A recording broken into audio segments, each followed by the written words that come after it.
Take your seats. You're a politician with a microphone. I'm going to be up here about 3 hours, so we don't want anybody fainting. But here we've got a leader at the EPA who recognizes that we've got to protect American clean air, clean water. Of course, we all want a safe environment for our kids, but we can do that while still having the strongest economy anywhere in the world, and that's exactly what Lee Zeldin has done for us. He's been good for Michigan workers. He's been good for Michigan families. He's been good for building and making things in America because he recognizes that unless we cut out all these crazy regulations, just as President Trump recognizes, we're never going to rebuild the American dream. So, Lee, thank you for all you do. And for the Republicans in the room, which I hope is most of you, or at least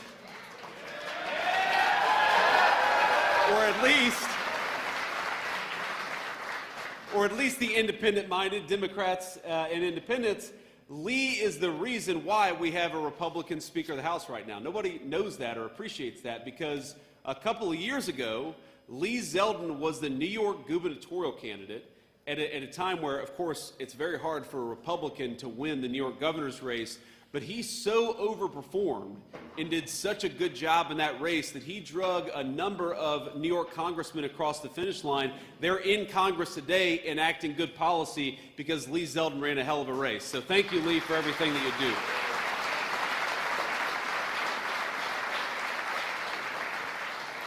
Now, just on a personal note, I am very, very grateful, and I appreciate the warm welcome you guys gave to our wonderful second lady, my lovely wife, Usha Vance. Thank you, honey, for being here.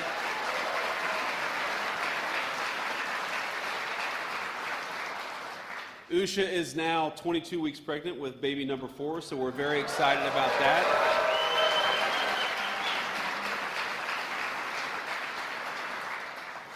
And I remember when we decided to run for vice president, I said, honey, I really want to have a 4th kid. And she said, well, you can become vice president or you can have a 4th baby. But ladies and gentlemen, I am persuasive because I got both.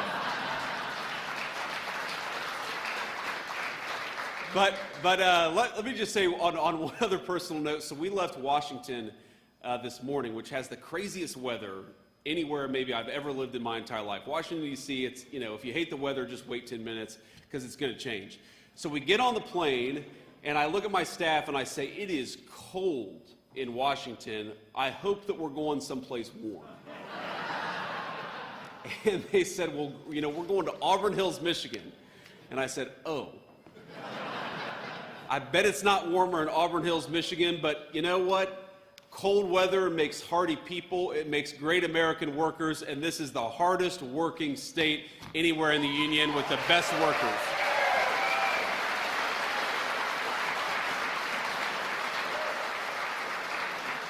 And you all know, as an Ohio State alum, how hard that is for me to say.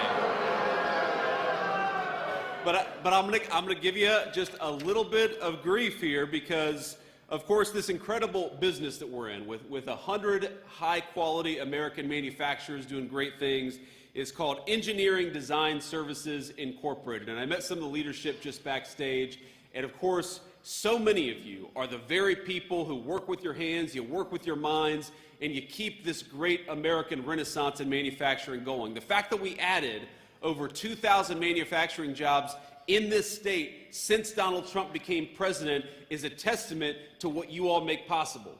Because across the street, we got Fanuc, one of the largest robotics companies anywhere in the world, and everything that you guys do every single day makes it possible for Fanuc to do what they do. And I love that connection. I love that synergy between American workers here, American workers across the street, building great robotics so American workers in Wisconsin could make things that they weren't making 2 years ago. And the reason that has happened is because Donald J. Trump decided that we were sick of shipping American jobs overseas. We were sick of shipping American industry overseas. We are going to build right here in Michigan, right here at home, right here in the United States of America, and that's what we've done.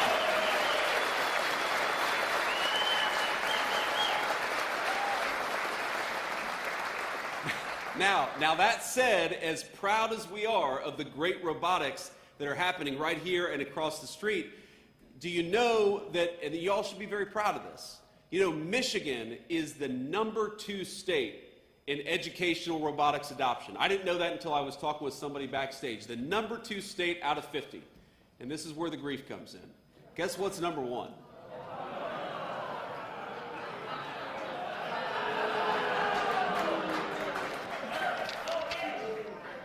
Sir, I won't even repeat it because I'm going to get absolutely ran out of town if I say that. But we all know that as much as Michigan and Ohio, we have such a great rivalry. We have that rivalry because these are two of the states that are the proudest when it comes to building things and making things and creating the American dream. And it's why I love this state.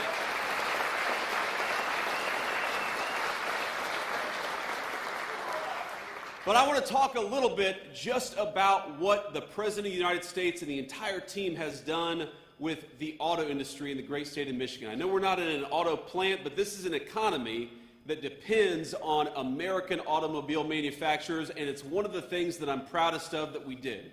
Because we inherited a country where Joe Biden and the Democrats were trying to wage war against our American automakers. They were creating thousands and thousands of pages of new regulations. They were going to war against American energy. They were trying to force every single person in the country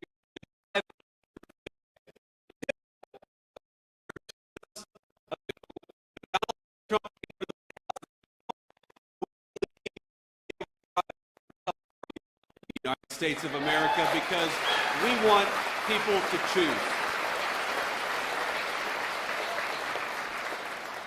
So here's a statistic for you. In 2025, last year, new U.S. vehicle sales rose by 2.4%, which is the biggest jump in American-made automobiles since 2019, the last time Donald J. Trump was president.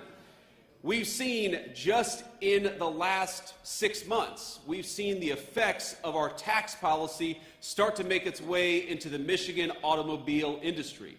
You know, those working families tax cuts that Lee helped get passed and John James and so many of our great Michiganders helped make happen, that is real money in your pocket. And for our businesses, that means they can hire more, that means they can create more jobs, that means they can invest more in our great country. Those working families tax cuts mean no taxes on Social Security. If you like no taxes on Social Security, remember, Republicans made it happen in Congress. If you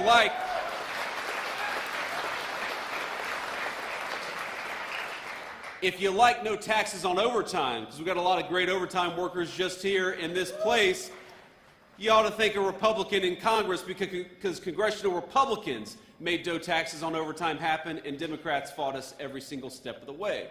And if you happen to believe that lowering taxes for people making less than $100,000 a year, and everybody else, by the way, is good policy, then again, we got to remember that it was congressional Republicans that made those victories happen. And I happen to believe, I'm fundamentally, I think a lot of you know this, I'm an optimist about this country. I think that we have great Democrats, great Republicans, great independents, but the Democrats in Washington, D.C. are a different breed from the Democrats that exist in most of the rest of the country. I was raised by two working-class Democrats. They were patriotic. My grandfather was a union steelworker for pretty much his entire life. I don't think he would understand the Democrat Party of Hakeem Jeffries and Chuck Schumer and Nancy Pelosi, because they don't celebrate American victories. They don't vote for lower taxes for American workers. They don't seem to be happy when America is doing well. And fundamentally, the reason I'm here is to get us to remember, we've got an election, it seems like it's very far off. But the reality is, in just about 6 months, you're going to be asked to go to the polls, and you're going to be presented a question.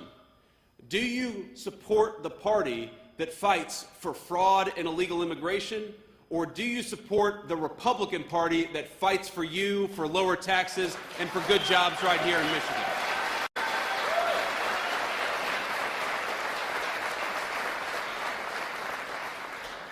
And I want to make sure I read off, things that I learned about just on the airplane that are happening to this incredible state. You know, the Detroit Diesel, one of the biggest engine manufacturers, announced it was adding a third shift and recalling laid-off workers that had been laid off last year. Why do you think that happened? That happens for two reasons. Because we've got tax policies that promote the investment in the American worker, and because the President of the United States, for the first time in my entire lifetime, was willing to say to the rest of the world, you're done poaching our industry, you're done poaching our jobs. If you want to build right here in the United States of America, you get a big fat tax cut. But if you're trying to undercut the wages of American workers and bring in cheap garbage from overseas, you're going to get a big fat tax increase because we're protecting our workers and we're protecting the jobs that support them.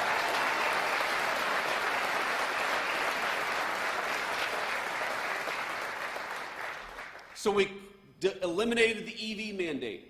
We eliminated a lot of the taxes that made it hard for us to invest in our communities. We had a President of the United States who was willing to go to war against those foreign companies in those foreign countries who are undercutting the wages of American workers. And that is how you get the results that we have seen just over the last 14 months. And I'll tell you, because I see him every day, I talked to him this morning before I hit the road to come to Michigan, the President of the United States is proud of this record, but he is more impatient than any person I have ever met. One of the things I love about him is he will constantly tell Lee, me, the entire economic team, he'll say, let's celebrate our achievements, of course, but what have we done today? What have we done in the last week? What have we done in the last month to keep this progress going? Now, there's a statistic I'm going to toss out at you, but I think all of you have felt this statistic in your hearts. Because under the Biden administration, the average American worker lost $3,000 in take-home pay. That was a combination of two things: higher prices, that terrible inflation problem that we had under Joe Biden's leadership, but it was also because of higher taxes. So every single one of us, we got about an average of $3,000 poorer while Joe Biden and the Democrats ran Washington, D.C. That is a very, very bad statistic. Now, the good news is, over the last 14 months under Donald Trump's leadership, the average American has actually increased their take-home pay by about $1,400. Now, that's a good thing. That $1,400 is money in your pocket. But what it also means is that a lot of our families are still struggling because of that terrible hole that Joe Biden and the Democrats put us in. And for so many of us, the question in November is going to be very simply, do we support the people who made us hundreds and hundreds of dollars richer, or do we support the people who made us hundreds and hundreds of dollars poorer? Let's support the people who made us richer, more prosperous, and more secure, and that's the congressional leadership in Washington, D.C.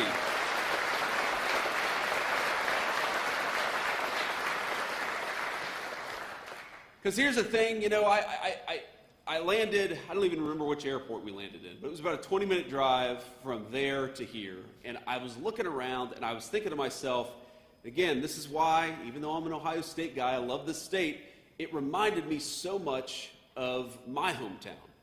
You've got some of these beautiful old homes that I saw, places that are harken back to an era of American greatness when we built these beautiful buildings, and some of them looked amazing, and some of them, let's be honest, looked like they were struggling.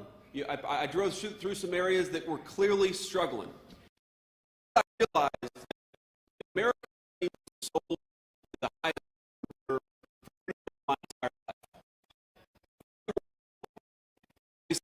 Everybody, whether it was on Wall Street or a foreign company or foreign competitor, we were going to sell out the American dream of the people right in this room so that somebody could make a quick buck, or so that some foreign competitor or some foreign country could get rich off of the infrastructure that the United States of America had built over 250 proud years.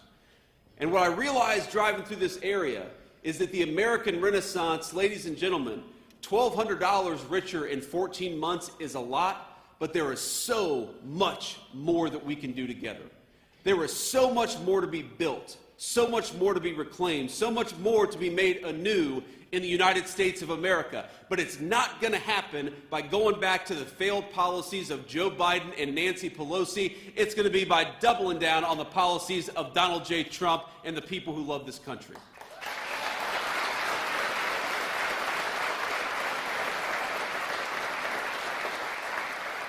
In the same way that the American dream wasn't sold out in 1 year, it's going to take us longer to rebuild it. And what is really at stake in this election in November is fundamentally, we've done so much good, and we've built so much, and we've been able to do a lot for the American people, but the Democrats threatened to take us straight back to where we were just a few short years ago. And we all know the economic statistics. We all know the fact that we felt it in our pockets, that everything from groceries to our home electricity bill was going up at a level that it hadn't gone up in 40 years under Joe Biden. But it's not just that. Because the American dream, my friends, as you all know, it's not just about going out and being able to buy something, as important as that is. It's not just about the economics, the dollars and cents, though of course we demand that our citizens become more prosperous. It's also about peace and security. It's about being safe in your own home. It's about what I think of as a classic American idea that just because you grew up in a poor family like mine doesn't mean you shouldn't be able to walk down the street in safety and security in your own country. And that is what Joe Biden and his leadership and Nancy Pelosi and all these clowns in Washington, that is the thing that they tried to take away the most from us. Where do you think the fentanyl that flooded our streets and killed hundreds of thousands of our citizens came from? It came from Joe Biden's wide-open border. Where do you think the highest crime rates, the highest murder rates came from during that administration? They came from the fact that we went to war on the police rather than on the criminals who committed crimes. Where do you think the fact that we had elevated murder rates, not just in our big cities, but in our small towns, because we let in hundreds of thousands of violent criminals into the United States of America? So when I talk about the American dream, I mean, number one, that I want you to have a good job that pays you a good wage, that allows you to put food on the table, but also take a couple of nice vacations every year. But what I also mean is that we need to get the people who are making our cities less safe the hell out of our country and focus on American citizens first.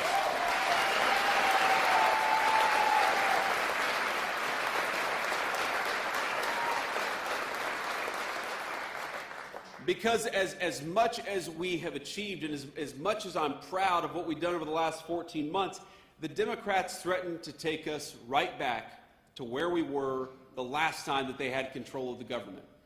Think about it. Think about the State of the Union address. It feels like forever ago. I think it wasn't even a month ago. And as you all know, I have a very unique perspective on the State of the Union address, right? I'm the one person, the president's obviously talking, and I guess me and Mike Johnson, the Speaker of the House, are the two people who just get to see the Congress. We don't have anything to say. You stand up and sit down probably 150 times. But, it gave me a perspective on what's going on in our country. I should say what's going on in our capital more than what's going on in our country, because I realized that there is such cowardice in Washington, D.C., in the political leadership in Washington, D.C. I've never seen anything like it.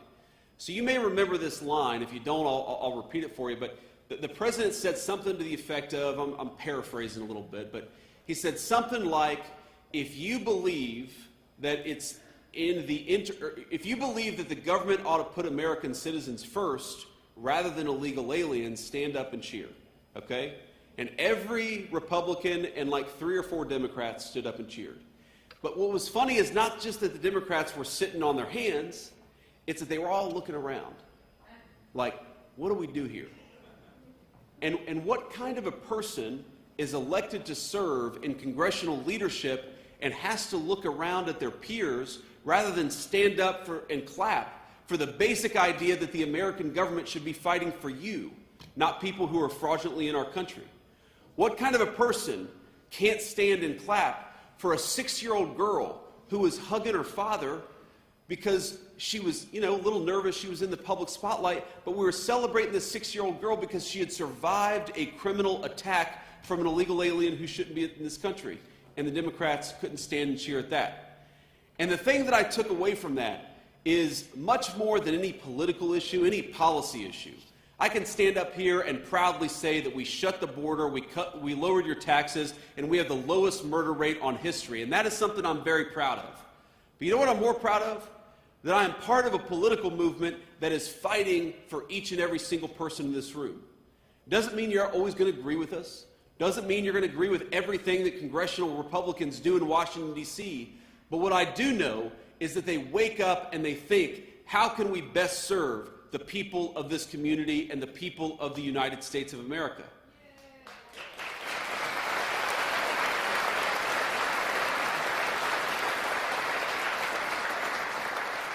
And that is the biggest dividing line, and it breaks my heart to say it. The biggest dividing line in our politics is not tax policy or regulatory policy or even immigration as much as you and I care about all these things. The biggest dividing line in our country is that we have in Washington, D.C., one political movement that is dedicated to fraud, to illegal immigration, and to making sure that this country is safe for them rather than safe for us.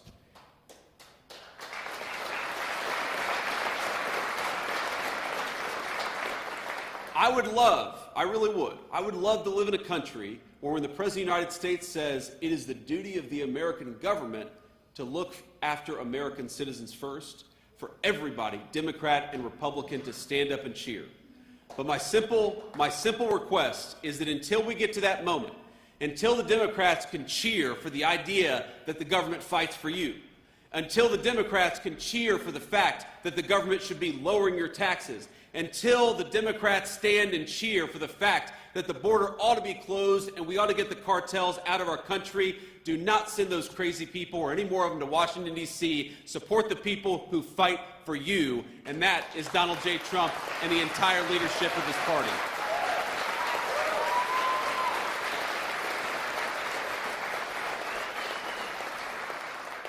Okay, so I've said everything, or at least most of what I want to say here, but I want to just give I want to give one note of shout out to our fellow Americans in this community who have suffered a little bit in the last couple of weeks, and then I'll take some questions from the reporters. So I believe we're only about a half an hour or so away from the facility Temple Israel, the synagogue that was attacked by a terrorist just, well, not even a week ago, I believe. And I think that all of us ought to keep these folks in our prayers, because when something happens to any member of our American family, and this particular incident happened to Jewish members of our American family, it is something that all of us have to stand up and say, it's disgusting, it's unacceptable, and we're not going to tolerate the United States of America.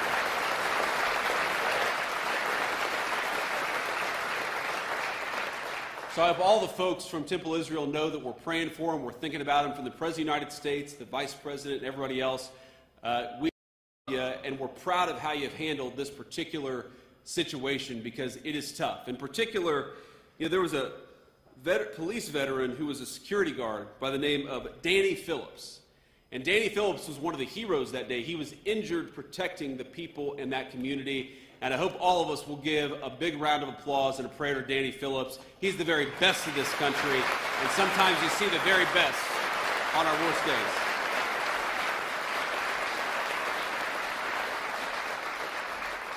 So with that, I will say thank you all for having me. The fun is not over yet. We'll take a few questions from the reporters, but if we could, what I'd like to do is start out with the local reporters first, and if we have time, we'll get to the national reporters after that. Okay, go ahead, guys. Hi, Mr. Vice President. Brett Cass with WXYZ here in Detroit. Thank you for taking questions. We're seeing gas prices here climbing at home, in particular here in Metro Detroit, with what's going on with Iran and the impacts in the Strait of Hormuz. What is the administration doing to help keep gas prices down, and where do you see gas prices going here in the near future? Well, the President of the United States has been crystal clear about this. Look, gas prices are up, and we know they're up, and we know that people are hurting because of it, and we're doing everything that we can to ensure that they stay lower. I will say, the President said this, and I certainly agree with it. This is a temporary blip, okay? What happened under the Biden administration is that gas prices were high for 4 years.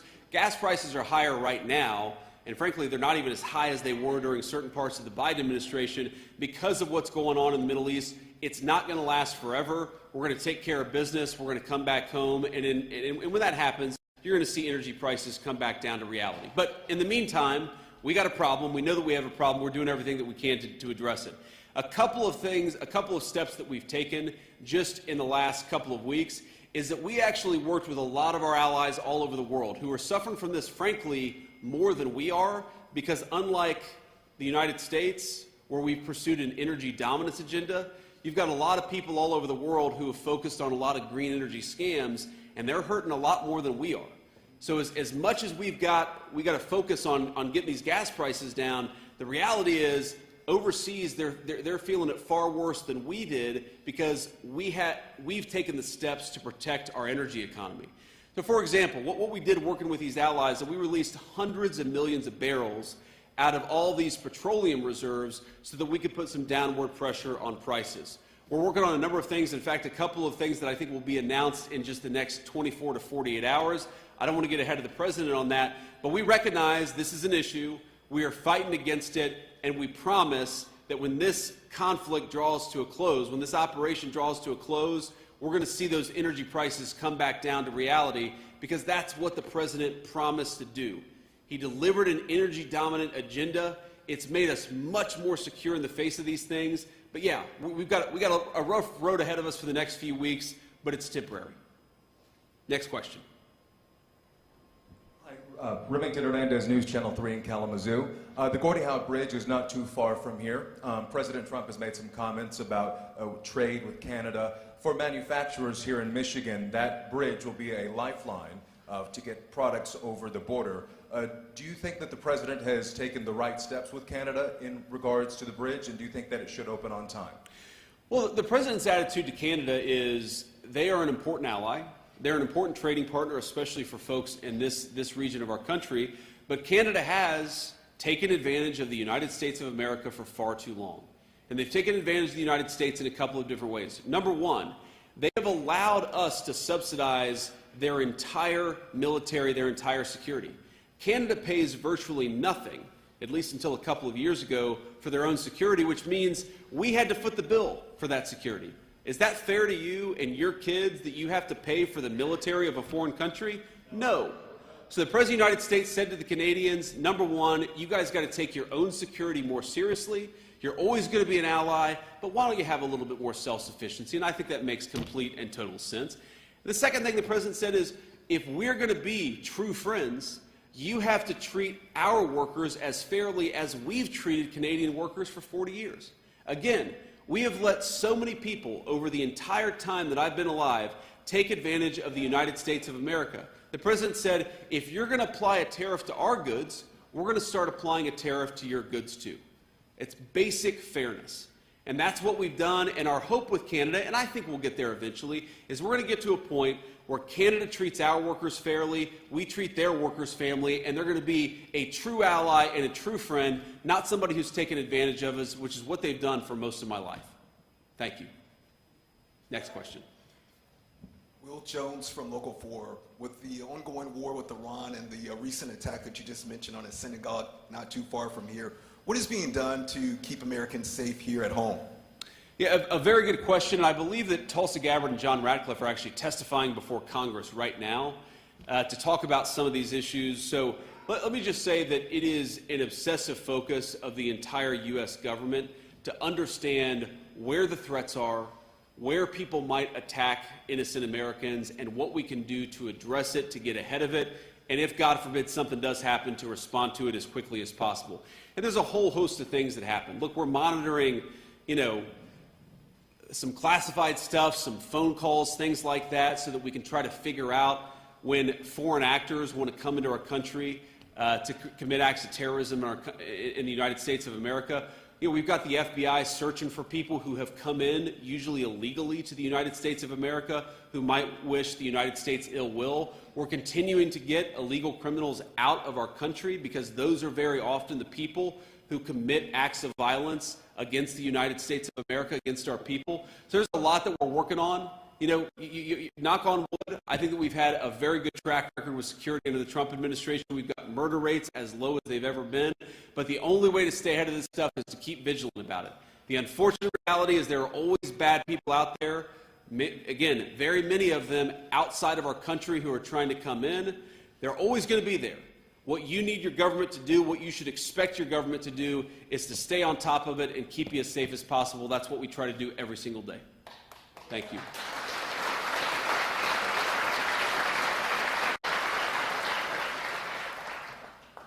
Colin Jackson, Michigan Public Radio Network. We're seeing ICE expanding its presence in Southeast Michigan with developments in near the airport in Romulus and office spaces in Southfield. And I'm wondering what words you would have to say to community members who may be concerned that this might lead to an increase in aggressive immigration tactics like we've seen in Minnesota or Chicago. Well, what I'd say is that ICE is a very simple job, and it's not just ICE, it's the entire federal government, law enforcement agencies, the various three-letter agencies that exist within the federal government. It's to make people safe. And ICE in particular is trying to get violent criminals out of the United States of America. People who have no legal right to be in the United States of America, the best thing they could do is just go home voluntarily. That would be the easiest thing. And I always find it a little bit weird when congressional Democrats or others say, how dare you, and then the thing that they're so offended by is that we're getting illegal aliens, many of them with criminal records, out of our country. How dare we? That's exactly what we should be doing. That's what we promised we would do when the American people elected Donald J. Trump president of the United States, to protect the American people. You heard the last questioner, asking justifiably about how we're keeping people safe. One of the ways that we keep people safe is by making sure bad people are outside of our country rather than inside of our country. And if they're inside of our country, inside of a jail cell, which is where they should be.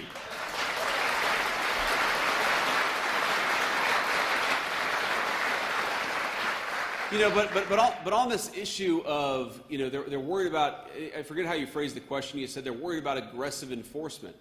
We have had ICE and immigration enforcement operating in 50 states, in red states and in blue states, in very, very blue cities and very, very red cities without any incident.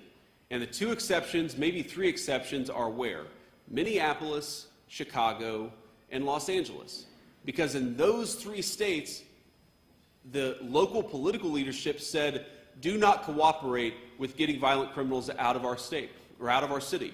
Now, I don't understand that. If I'm living in suburban Minneapolis and I find out there's a sex offender, illegal alien living 3 blocks away from me, I'm going to be calling the police and saying, get this person out of my country. But unfortunately,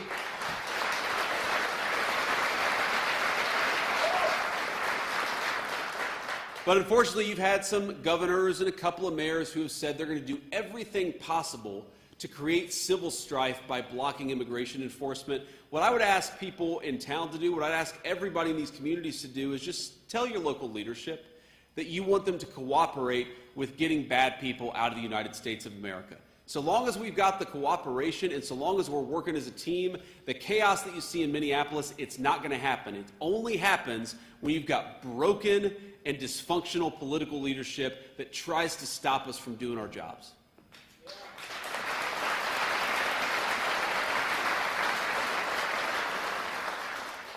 Thank you for taking questions, Mr. Vice President. Craig Mauger from the Detroit News newspaper here.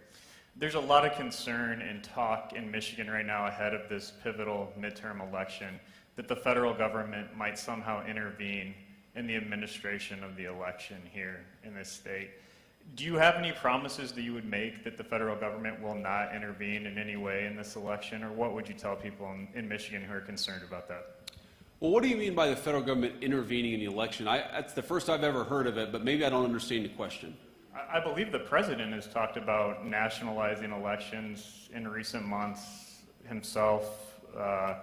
It's state. Well, if what you mean by intervening in the election is that we want everybody to have a voter ID before voting in this country, yes, we should be doing that, to be clear.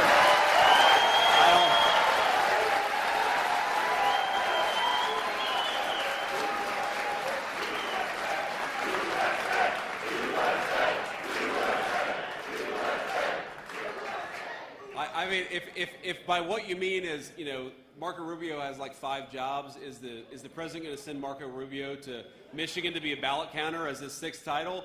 I don't think so. I haven't talked to the president or Marco about it. But look, there's a lot of scare tactics, and there's a lot of scary language floating around there. The president and I have been working very hard, and we actually got a good vote yesterday in the United States Senate on the Save America Act, which is a very simple piece of legislation that does a number of things. But one of the things it does is actually establish this very simple principle that if you're going to vote in a federal election, you ought to show identification before you do so. I think that's very much common sense.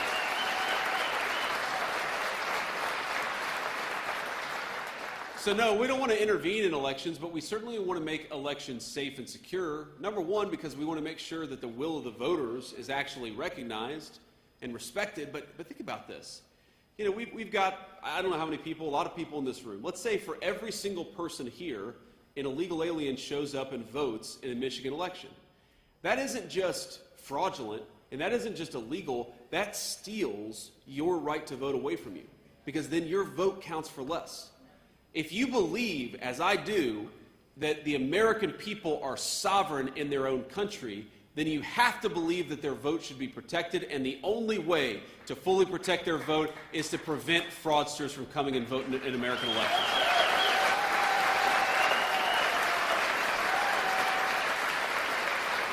Okay.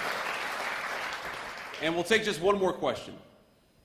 Hello, Mr. Vice President. Ben Solis, Michigan Advance. Joe Kent resigned from his post over his objection to the war in Iran. He was among those Republicans who was pretty dedicated to Trump's agenda and the MAGA movement. So how does his exit speak to the fracture of that coalition over the war? And what can you say to those who deeply believe in the president's agenda but are really worried about the consequences of what the war in Iran holds? Well, look, I mean, the president has said this, I've said this, nobody likes war. Right? And I guarantee the President of the United States is not interested in getting us, you know, in the kind of long-term quagmires that we've seen in years past. I know the president. I know the way that he thinks about America's national security. That is not a risk with this president at all.